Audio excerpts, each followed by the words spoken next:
Can you negotiate your HOA terms before you sign a lease or before you sign Maybe. a mortgage? That's a good question. So the answer to that's going to be maybe, right? Everything's negotiable, right? It's a contract. So you can, like, nothing precludes you from attempting to negotiate it. Whether or not they're going to negotiate with you, that's a different story, right? That's fair. But everything's negotiable until you sign it.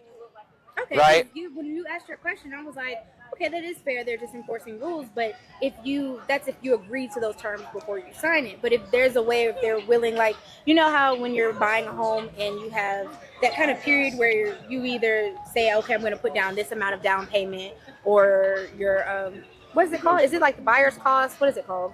There's another term for it. Like the closing costs and all that good Yeah, stuff? your opening and closing costs, right? Well, there's all the disclosures, there's all the things that comes along with the property, right? Right. But like, you can attempt to negotiate something like that, but you'd have to negotiate that with the HOA. They'd have to sign off on something, right? So like, say for example, like you want to buy this house and you're a plumber and you don't have a work truck, but you have a regular truck that you have a ladder on sometimes. You could ask them, listen, I want to buy the house, I want to move in, but there's a provision here that says absolutely no ladders ever in a truck. Like, can I have a ladder in my truck? And see if they'll let you do it. But if they tell you no, you have no way of forcing them to change their rules to make an exception for you. What You if can you had a simply business? ask them.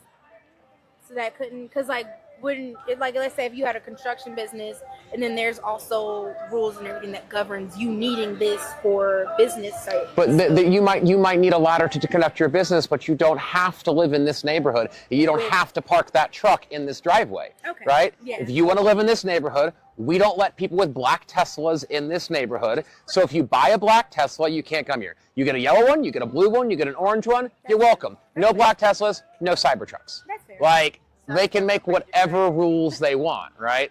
It's their covenant that they're agreeing to. It's kind of like, the second time I had a conversation about HOA earlier, but the example is, it's kind of like going to KFC and getting upset that they don't have hamburgers. Like you knew what they sold when you got here. Yeah. You waited outside the club, you got inside. You don't like the music? The DJ's not changing the beat for you. Go somewhere else. Like, you can request a song, but that doesn't guarantee. Exactly. Like you knew what the club was when you were waiting in line to get in here, and now you don't like the music. Go to a different club, right? That's fair. But I like that. everything's negotiable.